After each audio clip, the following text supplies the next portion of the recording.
নেহা হিজাব পরছে আর আমি ওকে খাইয়ে দিচ্ছি। স্কুলে যাবার জন্য রেডি হচ্ছে। এটা রোজকার রুটিন। আমি সকালে নেহাকে খাইয়ে না দিলে না খেয়ে স্কুলে চলে যাবে। ভাইয়া আমি আর খাবো না, হয়ে গেছে। এখনও তো কিছুই খেলি না। বস এখানে। মিম যতক্ষণ না আসবে ততক্ষণে এগুলো খেয়ে শেষ করতে হবে। মানে কি ভাইয়া? মিম আজকে যদি না আসে তাহলে কি তুই আমাকে সারাদিন খাওয়াবি? আমাকে নিয়ে কথা হচ্ছে মনে হয় ভাই বোনের মধ্যে। এই তো ভাইয়া মিম এসে গেছে, আর খেতে হবে না। বলেই গিয়ে মুখ ধুয়ে আমার সামনে দাঁড়ায়। আমি প্যাকেট থেকে 100 টাকা বের করে নেহার হাতে দেই। লাভ ইউ ভাইয়া। আমি বাহিরে অপেক্ষা করছি। আমার বান্ধবীকে তাড়াতাড়ি পাঠিয়ে দিও। বলে নেহা হাসতে হাসতে চলে যায়। আমি নাসিমের কাছে গিয়ে বলি, কি মিস্টার হবু হাজবেন্ড, শুধু বোনের কেয়ার করলেই হবে, বোনের ভাবির কেয়ার করবেন না? তোমার ক্লাস শুরু হয়ে যাবে, যাও এখন। আচ্ছা, আপনি সব সময় আমার সাথে এইভাবে কথা বলেন কেন? এই জন্য কি ভালোবাসি বলেছেন? দেখো মিম, আমি তোমাকে ভালোবাসি বলেছি এর মানে এটা নয় তুমি সব সময় আমার সাথে সময় কাটাবে। তুমি এখন লেখাপড়া করছো, আর সেটা মন দিয়ে করো। তোমার লেখাপড়া শেষ হলে তোমার দাদিকে বলে যখন আমার ঘরের বউ করে আনবো, তখন যত ইচ্ছে আমার সাথে সময় স্পেন্ড করো। আমি চাই না আমার জন্য তোমার লেখাপড়ার ক্ষতি হোক। আই হোপ তুমি আমার কথা বুঝতে পারছো। হুম, খুব ভালো করে বুঝতে পেরেছি। আচ্ছা, এখনকার ছেলেরা তো রিলেশনের কিছুদিন পরেই গার্লফ্রেন্ডকে নিয়ে এখানে সেখানে ঘুরতে যায়। আর ছেলেরা তো সুযোগের অপেক্ষায় থাকে কখন মেয়েটাকে একা পাবে। কিন্তু আপনি কেন এসব ভাবেন না? তুমি চাও আমি তোমার সাথে এসব করি? একদমই না। আর আপনি তেমন ছেলে নয় বলেই আমি আপনার ভালোবাসার ডাকে সাড়া দিয়েছি। আমি মিমের কাছে গিয়ে ওর দুগালে হাত রেখে কপালে চুমু দিয়ে বলি, চাইলেই সম্পর্কটা অপবিত্র করা যায়, কিন্তু আমি চাই না তোমার আমার সম্পর্কটা অপবিত্র হোক। তোমাকে ভালোবাসি তোমার শরীরের জন্য নয়, সারা জীবন ভালোবেসে তোমাকে নিজের পাশে রাখতে চাই। তাই আমি তোমাকে ভালোবাসি, তোমার শরীরে হাত দিয়ে নয়। তোমার এই চোখের দিকে তাকিয়ে আমি শান্তি খুঁজে পাই। আর 5টা ছেলে কিসে সুখ পায় আমি জানি না, তবে আমার সুখে তোমার ঠোঁটের হাসিতে। নাসিমের কথা শুনে ঠোঁটের কোণে হাসি মুখ ফুটে ওঠে। শক্ত করে জড়িয়ে ধরি।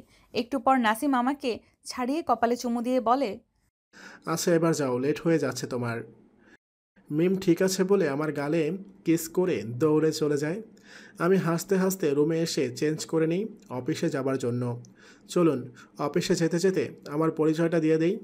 আমি নাসিম চৌধুরী। মাস্টার্স শেষ করে আর পড়তে পারিনি।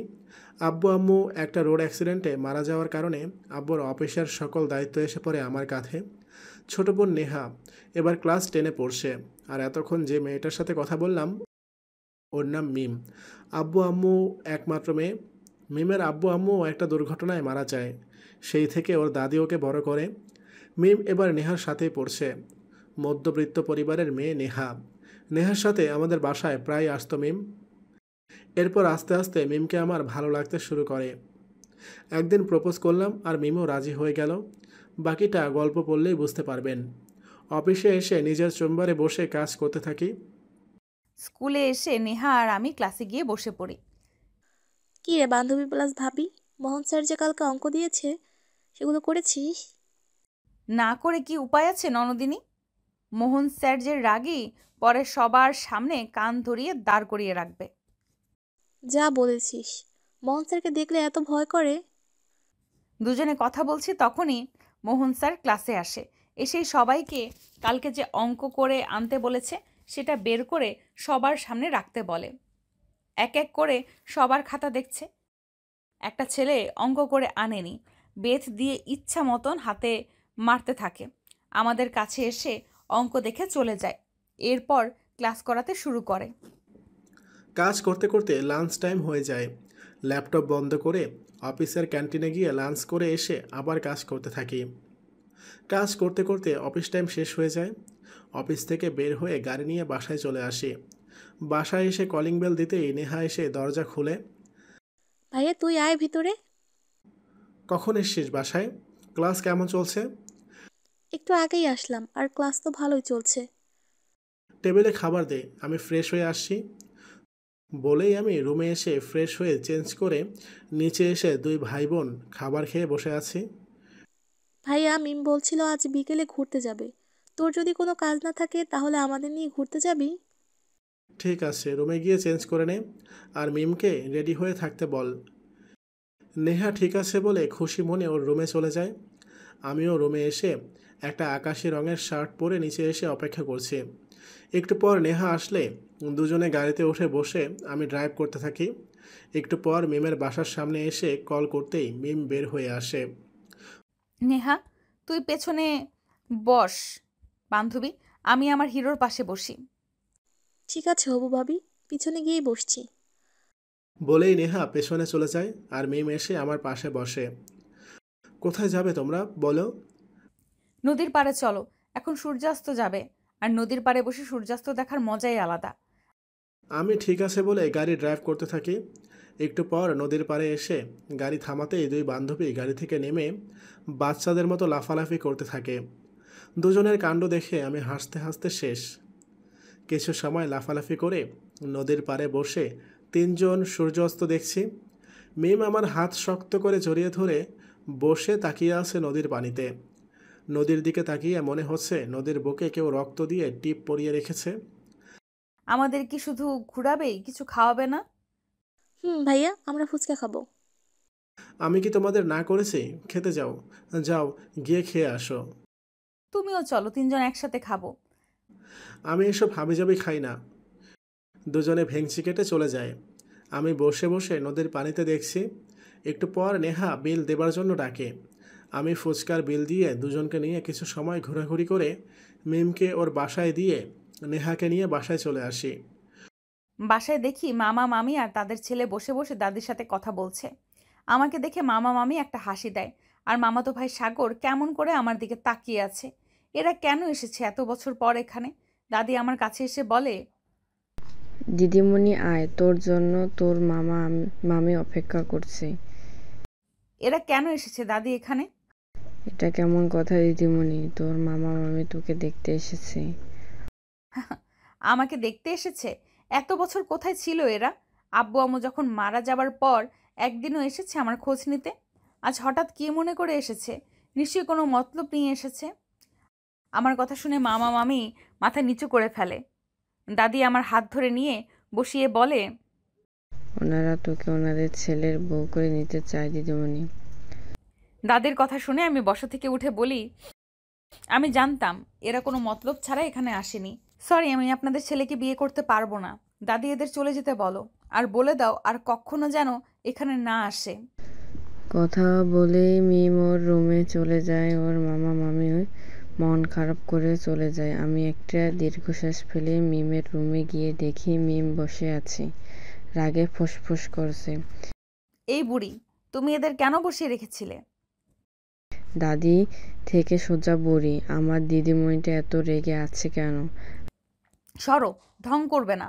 তুমি জানো না আমি এদের সহ্য করতে পারি না।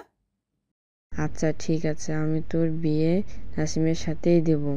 এরা এসেছে আবার চলে গেছে। দাদির কথা শুনে অবাক হয়ে তাকিয়ে আছি। দাদি জানলো কি করে আমি নাসিমকে ভালোবাসি? এত অবাক হবার কিছু নেই দিদিমণি। এরপর থেকে যখন নাসিমের ছবি বুকে নিয়ে ঘুমাবি তখন দরজা বন্ধ করে ঘুমাস। হা হা হা। বুড়ি, তুমি লুকিয়ে লুকিয়ে আমার হিরোর ছবি দেখো? বলেই দাদিকে জড়িয়ে ধরি। আরও কিছু সময় দাদি কথা বলে চলে যায়। আমি পড়তে বসি। রুমে বসে ল্যাপটপে অফিসে কাজ করছি। নেহা কফি নিয়ে এসে বলে, ভাইয়া এই নে কফি, আমি বানিয়েছি নিজ হাতে তোর জন্য। কত টাকা লাগবে বলো? তুই কি করে বুঝলি ভাইয়া আমার টাকা লাগবে? আমার বোনকে আমি চিনব না? সে যে কোনো কারণ ছাড়া আমার সেবা করতে আসেনি সেটা আমি ভালো করেই জানি। টেবিলে মানিব্যাগ আছে, কত টাকা লাগবে নিয়ে নে। আসলে ভাইয়া কাল মিমকে নিয়ে একটু শপিং করতে যাব, স্কুল শেষ করে। আমি ঠিক আছে বলে আবার কাজ করতে থাকি। নেহা মানিব্যাগ থেকে টাকা নিয়ে চলে যায়। কাজ শেষ করে রাতের খাবার খেয়ে রুমে এসে শুয়ে আছি। তখনই মিম কল করে। কল কেটে দিয়ে আমি ব্যাক করি। আমি কল করলাম, কেটে দিলে কেন? এমনই। আচ্ছা বলো। আজ কি হয়েছে জানো বাসায়? তুমি না বললে আমি কি করে জানবো? এরপর আমি নাসিমকে সব বলি। মামা মামির আশা থেকে শুরু করে দাদির সাথে যা যা কথা হয়েছে সব শুনে নাসিম বলে, আচ্ছা এই কথা। দাদি যখন রাজি তাহলে তো আর কোনো সমস্যা নেই। আচ্ছা, ডিনার করছো? করেছি। তুমি করেছো? এইমাত্র করেই রুমে আসলাম। চলো না বিয়ে করে ফেলি আমরা। এখনও নাক টিপলে দুধ গলে, সে আসছে বিয়ে করতে। লেখাপড়া শেষ করো আগে। পছা তুমি একটা, কথা নাই তোমার সাথে। আরি আরি। বলেই কল কেটে দেয়। আমি হাসতে থাকি। একটু পর মোবাইল পাশে রেখে ঘুমিয়ে পড়ি। পরের দিন একইভাবে নেহাকে খাইয়ে দিচ্ছি আর ও রেডি হচ্ছে। একটু পর কলিং বেল বেজে ওঠে। আমি গিয়ে দরজা খুলে দেখি মিম। মুখ ভেঙচি কেটে ভেতরে চলে যায়। বাবা, এখনও দেখি রেগে আছে ম্যাডাম। দরজা বন্ধ করে চেয়ারে এসে বসতেই, নেহা, তোর ভাইকে বলে দে আমি রেগে আছি, আমার সাথে যেন কথা না বলে। বাট আমি তো কিছু বলিনি। রায়বাগিনী ননদিনী, তুমি একটু ভেতরে যাও, আমি এখন ঝগড়া করব। ওকে, বাট জাস্ট 10 মিনিট। বলেই আমি ভিতরে চলে যাই।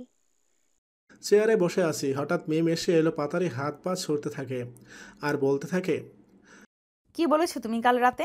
আমি বাচ্চা, আমার নাক টিপলে দুধ বের হয়? আজ আমি তোমাকে, ব্যথা লাগছে, ছাড়ো। আমি মিমকে ঘুরিয়ে পেছনে থেকে হাত মোচড় দিয়ে ধরে বলি, আই চুপ, বাচ্চাদের মতো চিৎকার করবে না। শরীরে 1 কিলো মাংস নেই এসে আমার সাথে লাগতে। তুমি পচা, আমি তোমার সাথে থাকবো না, ব্রেকআপ। ব্রেকআপ করো আর যাই করো, তোমাকে তো সারা জীবন আমার সাথেই থাকতে হবে সোনা। তুমি আমাকে মেরেছো, আগে আদর করো তাহলে থাকবো। আমি মুচকি হেসে মিমকে আমার দিকে ঘুরিয়ে দুগালে হাত রেখে কপালে, গালে, চোখের পাতায় কিস করে বলি, এবার রাগ ভেঙেছে আমার জানটার। এত মিষ্টি করে আদর করলে কি কেউ রাগ করে থাকতে পারে? বলেই আমাকে জড়িয়ে ধরে শক্ত করে। আমিও জড়িয়ে ধরি মিমকে। এ বাবা, ঝগড়া করবে বলে রোমান্স করছো ভাবি? নেহার কথা শুনে মিম আমাকে ছেড়ে দূরে গিয়ে দাঁড়ায়। আমিও মাথা নিচু করে আছি লজ্জায়। আচ্ছা, এবার রোমান্স আর লজ্জা শেষ হলে চলো বান্ধবী, স্কুলে যাই। বলেই দুজন হাসতে হাসতে চলে যায়। আমিও চলে আসি অফিসে। এভাবেই অফিস, বাসা, নেহা আর মিমকে নিয়ে কেটে যায় 3 বছর। দুজনেই এবার অনার্সে পড়ছে। আগের থেকে অনেক বদলে গেছে দুজনেই। এখন আর আগের মতো দুষ্টামি করে না। বিকালে রুমে শুয়ে মোবাইল টিপছি, হঠাৎ মিম এসে আমার বুকে মাথা রেখে শুয়ে পড়ে। আরে তুমি কখন আসলে?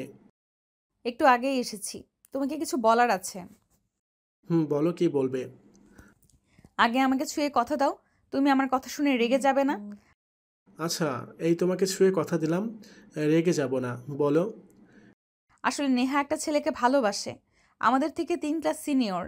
লেখাপড়ার পাশাপাশি তার আব্বুর ব্যবসা দেখাশোনা করে, নাম নয়ন। আর নয়ন ভাই তার বাসায় জানিয়েছে তুমি বললে তারা আসবে। নেহা তোমাকে বলেছে আমার কাছে এসে বলতে? যে যাই বলুক, এখন তুমি বলো। আর শোনো, নেহা আর নয়ন ভাই একে অপরকে খুব ভালোবাসে, ঠিক আমাদের মতন। ঠিক আছে, তুমি ছেলেকে তার পরিবারের লোকজন নিয়ে আসতে বলো। তুমি রাজি? সত্যি তুমি খুব ভালো, লাভ ইউ।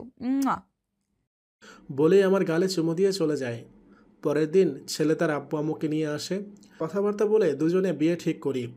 নেহা আমাকে জড়িয়ে ধরে কান্না করে দেয়। এরপর ছেলেরা চলে গেলে পরের দিন থেকে শপিং শুরু করে দেয়।